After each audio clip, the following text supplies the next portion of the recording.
Hello everyone and welcome back to the channel for another video. So in today's video I wanted to give you my top 10 tips for doing dream snaps. I'm currently on a 4K streak, I think of 19 or 20 weeks in a row now, but I will preface this video and say I am in no means an expert. I've never been top 10.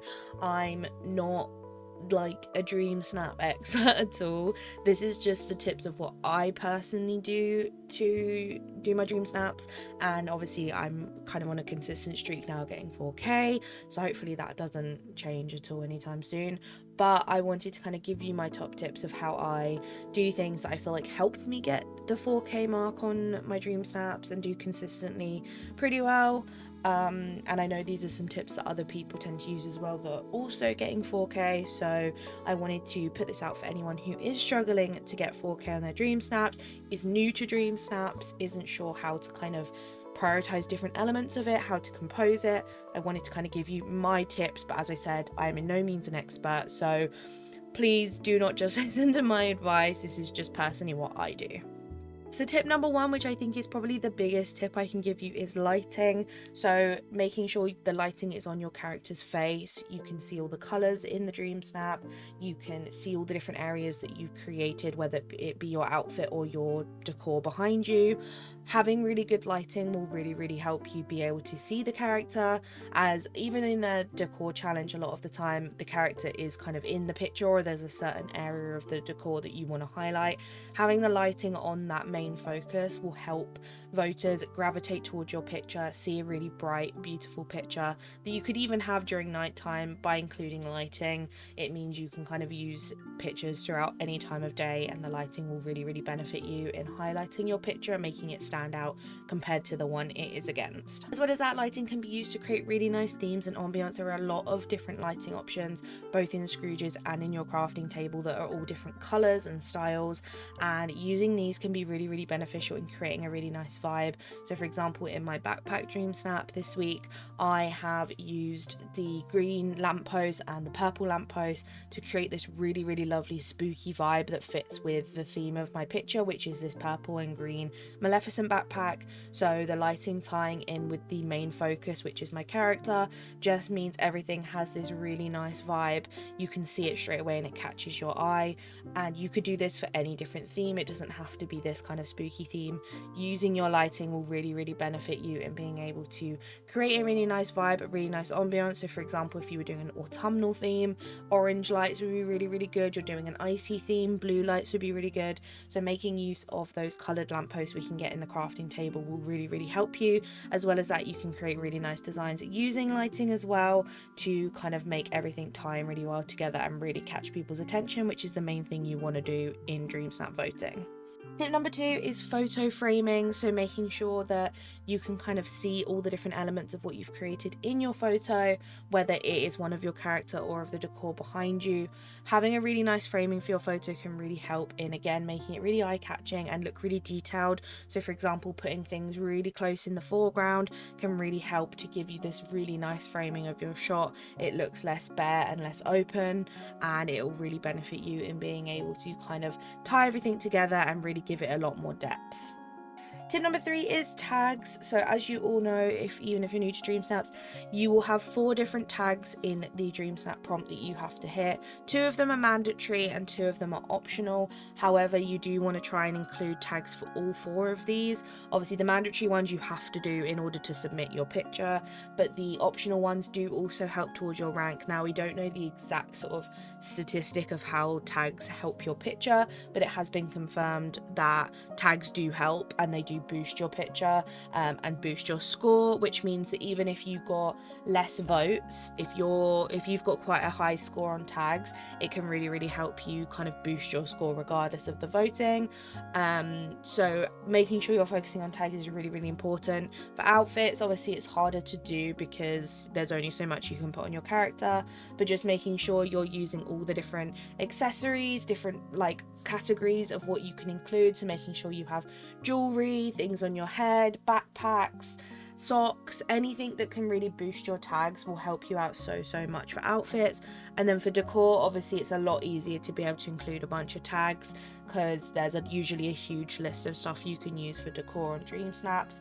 With the Dreamsnaps little tab that you have when you go to do it, you can scroll through and see everything that has tags. Obviously, the higher it is to the top, the more tags it includes, so trying to include those really will work well. And if they don't quite fit in your picture, if they don't quite fit your theme, try and hide them between trees or behind buildings to give you those tags, but you can't actually see the item. So even if it doesn't fit your theme, rather than just including it for the tags, you can always just hide it behind something, just to give you those extra tags, which is something I like doing, especially for decor.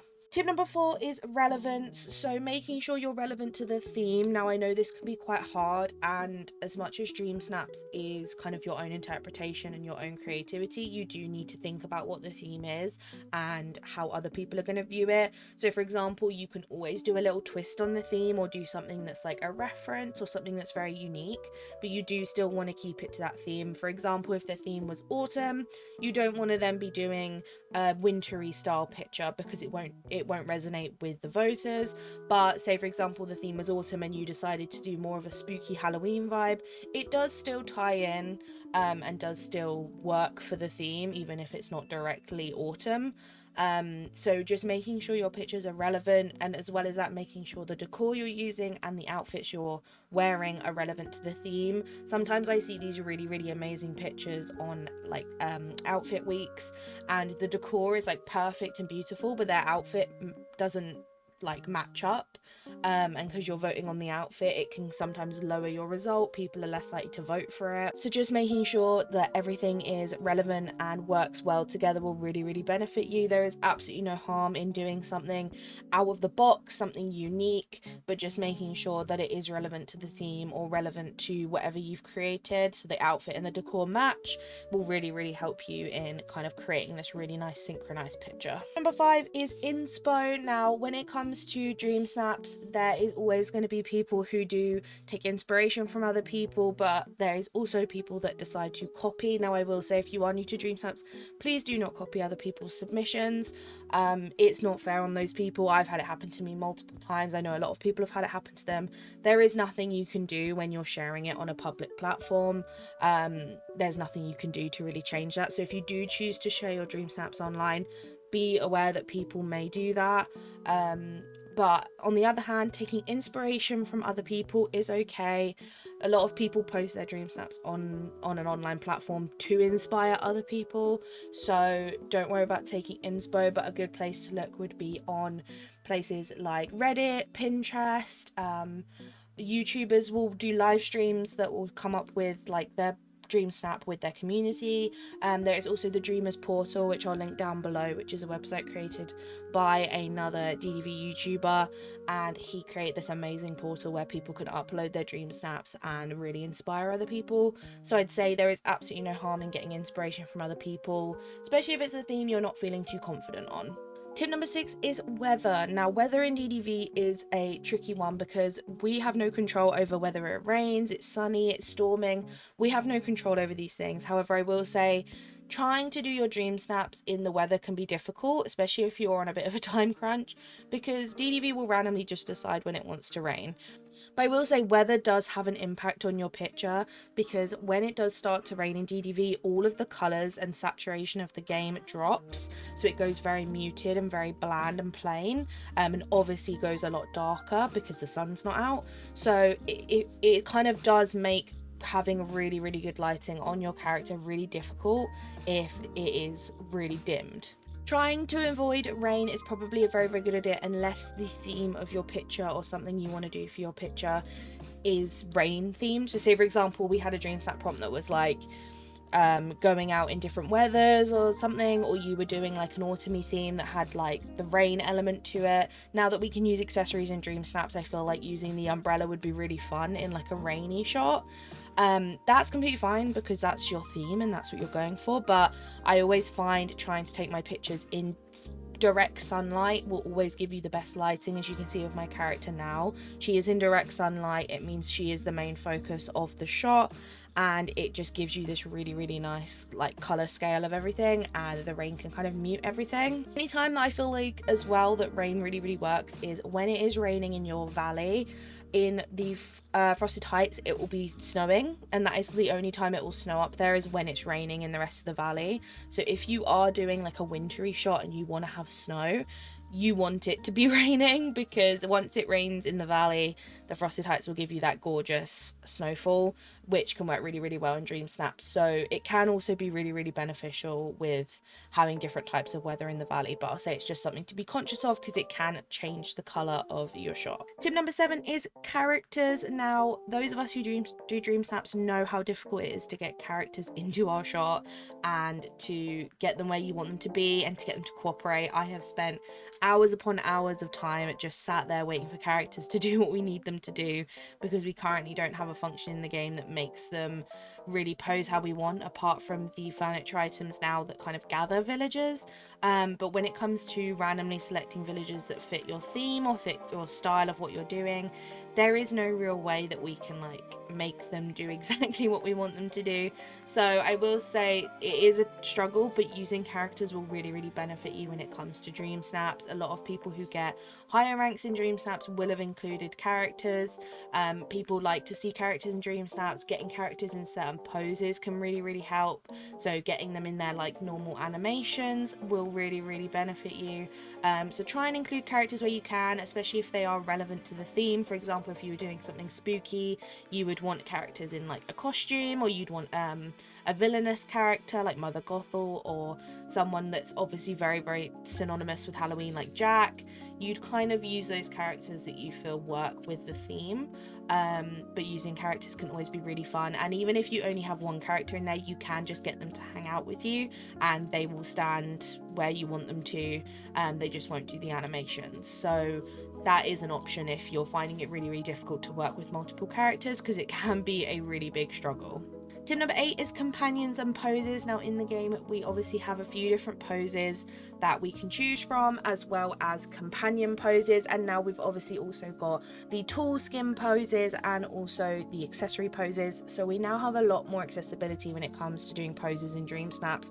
It's kind of opened up a whole world of like possibilities. Obviously I do hope at some point we do get more poses and more emotions and things like that, because I feel like there is a lot more could definitely be added. But the tools and the accessories is a huge deal, so definitely take the opportunity to use those where you can. With the use of tools now and accessories, you can definitely create a really nice narrative for your shots.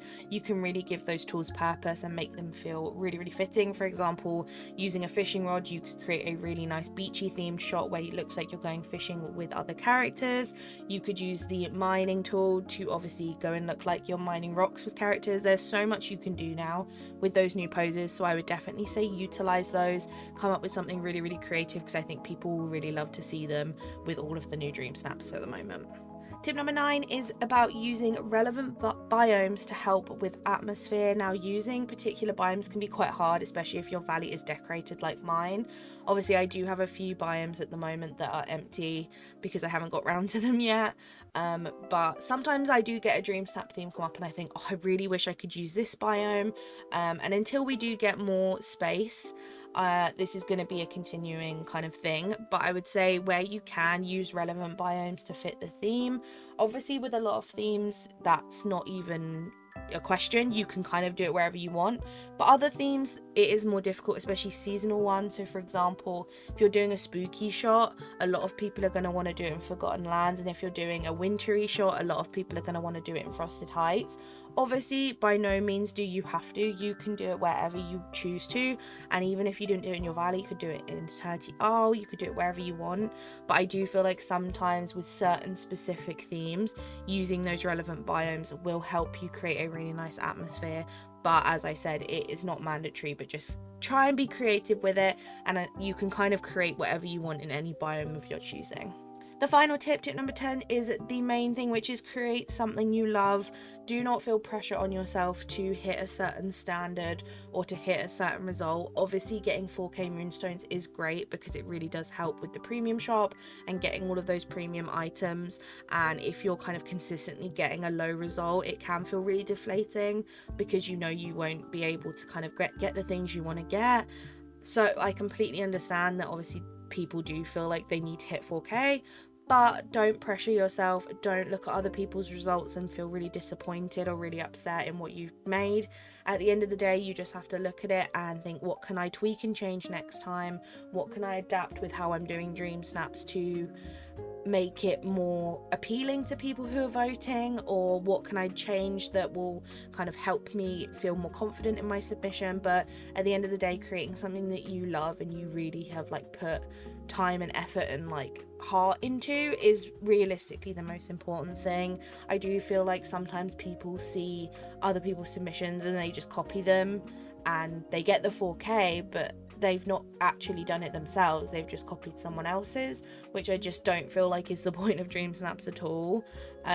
So I would just say try not to feel too much pressure about how other people online are doing in their Dreamsnaps and the results they're getting. So that is everything that I have as tips for Dreamsnaps. Obviously there is a lot more that you can definitely do to kind of benefit you. For example, making sure you're going to Scrooge's and picking up clothing and furniture, because obviously you never know when they'll come in handy in a Dreamsnap theme, as well as making your way through the crafting table to craft everything, because a lot of the craftables can be really useful in Dreamsnaps because they also count for tags. And I would just say, yeah, just keep progressing with the game, unlocking more characters, unlocking more stuff from Scrooge's. Don't put too much pressure on yourself about premium shop items and star path items and all that stuff. They're not gonna mean that you get a good result in Dreamsnap. It doesn't work like that.